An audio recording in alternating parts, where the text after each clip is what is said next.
Et si la différence entre une simple lampe et le soleil pouvait en fait révéler quelque chose de profond sur la nature même du mal. C'est une idée assez surprenante, c'est vrai, mais c'est justement ce qu'on va explorer aujourd'hui. On va décortiquer un texte fascinant qui met en opposition, d'un côté, la perfection de la création divine, et de l'autre, eh bien, la fragilité des inventions humaines. Alors, voilà le parcours qu'on va suivre.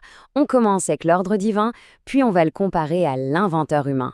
Et ça va nous amener à comprendre les fameuses limites de l'ennemi pour finir sur une conclusion qui, je pense, pourrait bien surprendre. Ok, alors premier point, l'ordre divin.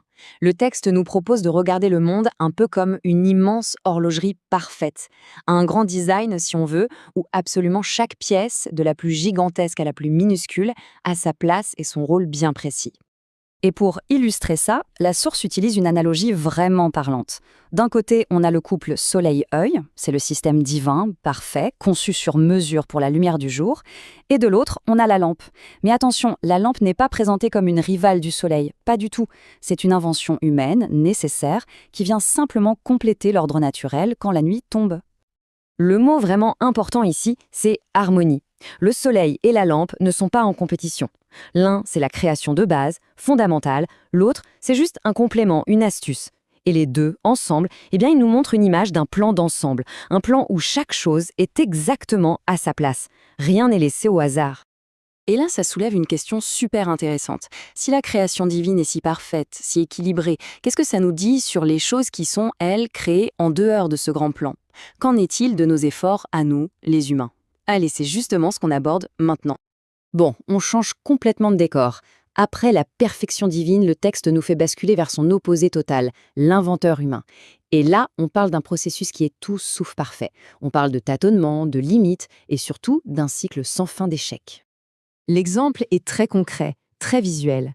Imaginez un inventeur. Il a une idée en tête, construire un véhicule. Toute son énergie, toute sa concentration est là-dessus, sur ce projet unique. Il ne voit rien d'autre. Et à partir de là, on entre dans une boucle quasi inévitable. L'inventeur a son idée. Il essaie de la construire. Ça ne marche pas. Échec. Et après, qu'est-ce qu'il peut faire? Eh bien, rien d'autre que de tout recommencer depuis le début. Il est comme piégé, condamné à refaire la même tentative, encore et toujours. Mais pourquoi? Pourquoi est-il bloqué comme ça? La raison, d'après le texte, est simple.